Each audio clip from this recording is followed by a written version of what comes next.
Hello everyone, and thank you for joining me.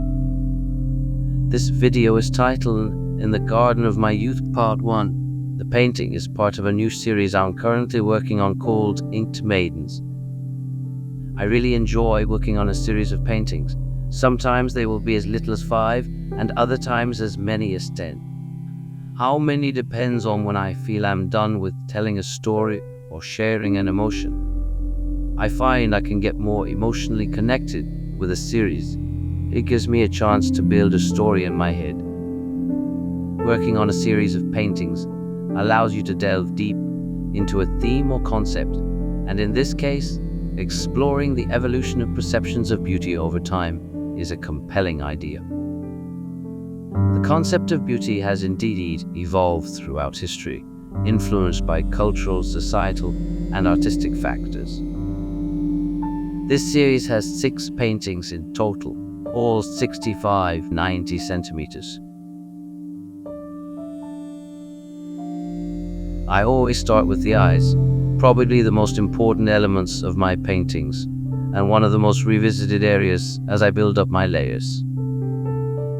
I believe we need to emotionally connect with a painting, and portraiture paintings for me are all about what the eyes say to us.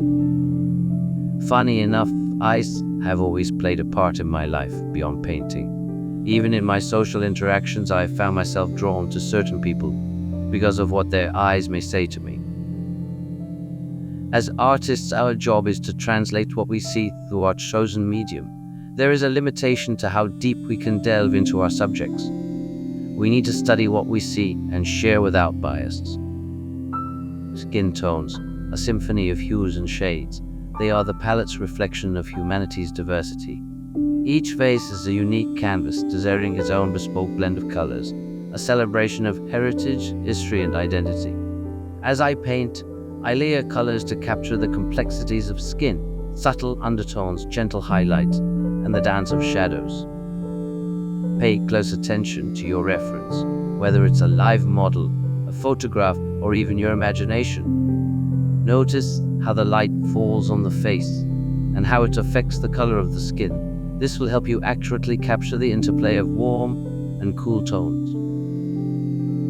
Warm colors like reds, oranges, and yellows tend to come forward in a composition, while cool colors like blues and greens recede. Consider how you can use this knowledge to emphasize certain facial features and create depth in your painting. Start with a broad application of your warm and cool tones, keeping them loose and free-flowing. This initial layer serves as a foundation for more refined work later. As you progress, you can gradually layer additional colors and details. Pay attention to the values, lightness and darkness of the colors you're using. Adequate contrast between light and shadow areas will contribute to the three-dimensional appearance of the face. So as I come close to finishing the blocking in stage of the skin tones in this painting, it is worth remembering that even in this blocking in stage, you are creating the foundations of what's to come. It may look like I am just filling space, but this is far from the truth. It is from years of being an artist that allows me to make it look simple. I'm always thinking ahead. I know instinctively what the tones I'm applying now will affect what layers of paint to come. That said, and this may sound like a contradiction, nothing is set in stone. I'm working in oils, so still have the freedom to change once I have a better view of the bigger picture. The idea that nothing is set in stone, even in the early stages of a painting, is an important one. Oil paints offer a level of flexibility that allows for adjustments and refinements as you progress. This adaptability is one of the reasons why many artists appreciate working with oils. My own choice of working in oils I will try expand on later in this video. When blocking in the hair, begin with a base layer that covers the general shape of the hair. Use light and loose strokes to establish the basic structure and direction of the hair strands. Hair is made up of individual strands. Start adding these strands in layers, but only a loose suggestion. You don't want to get too trapped in details. Try pay attention to the hair's flow and direction. Use thinner strokes for finer hair and thicker strokes for more textured or thicker hair. Hair is rarely just one color. Use a variety of shades and tones to capture the nuances of the hair's color. Consider using different shades of the base color, as well as highlights and shadows.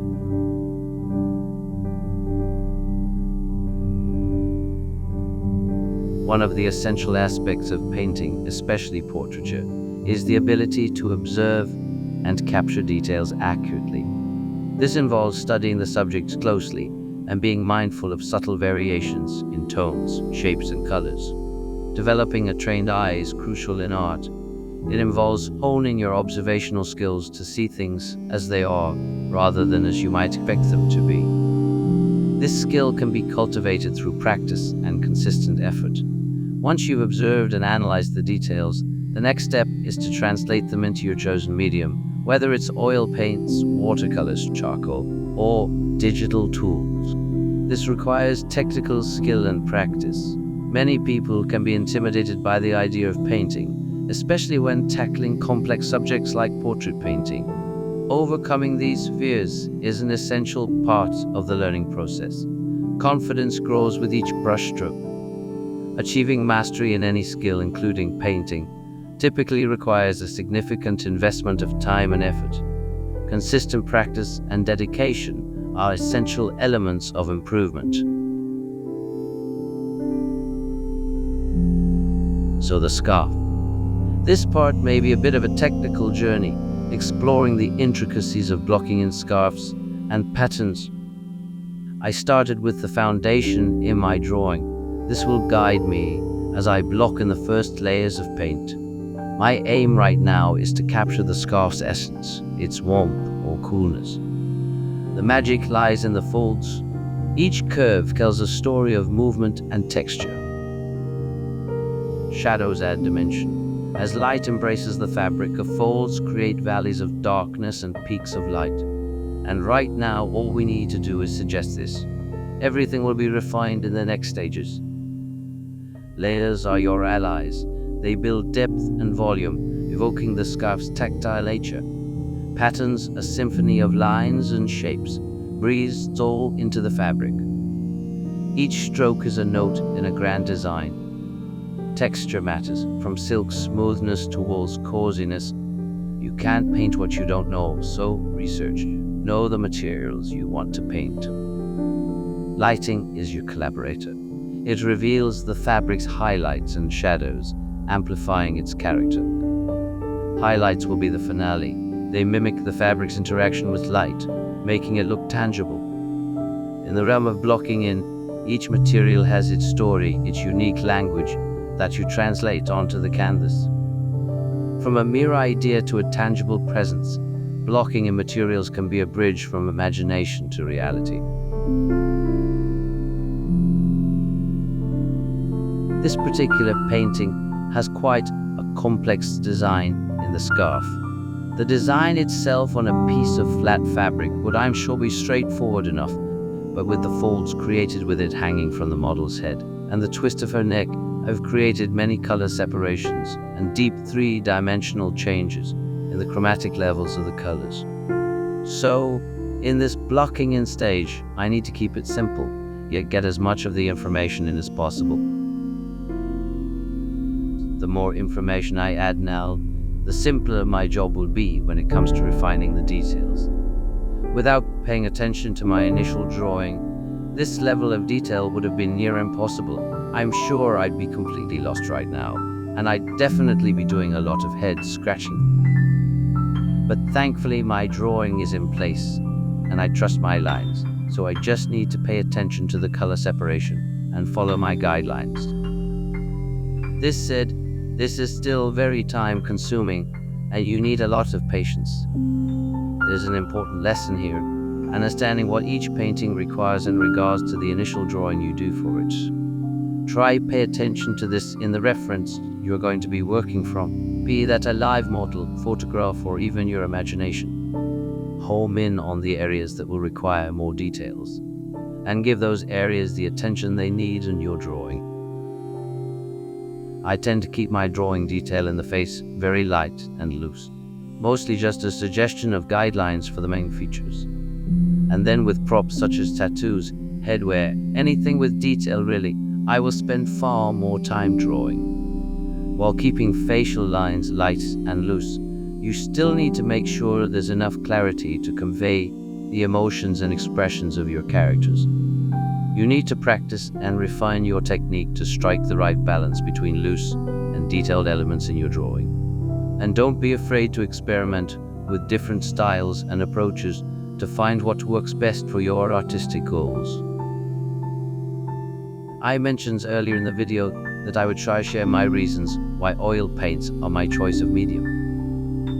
Okay, this seems like as good a time as any, so let's go. When I first picked up a paintbrush and tried to paint a portrait, acrylics were my choice of medium. They are relatively inexpensive compared to oils, and definitely far cleaner in terms of mess when starting off. And to be honest, I was a little scared of using oils, something I believe many artists can admit. I still use acrylic for concept work from time to time, as I do watercolors and inks. But when it comes to my commercial work, oils is all I'm using for the moment. I find oils very versatile. They can be used for various artistic styles and techniques, from realism to abstract, impasto to glazing. This flexibility allows me as an artist to explore and experiment with their creativity, if and when I choose. One of the unique characteristics of oil paints is their slow drying time. This attribute gives artists the freedom to work on a piece over an extended period, making it easier to blend and refine details. It also allows for corrections and adjustments as the paint remains workable for a longer duration. Oil paints offer a wide range of rich and vibrant colors. The pigments used in oil paints can result in stunning color intensity and depth, allowing for a wide spectrum of possibilities in your artwork. They are excellent for creating textured and three-dimensional effects. Artists can build up thick layers of paint, known as impasto, to add depth and tactile qualities to their work. This can be particularly appealing for those interested in creating tactile and expressive art. Oil paintings are known for their durability and longevity. When properly cared for, they can last for centuries. This makes oil paintings a suitable choice for artists who want their work to stand the test of time.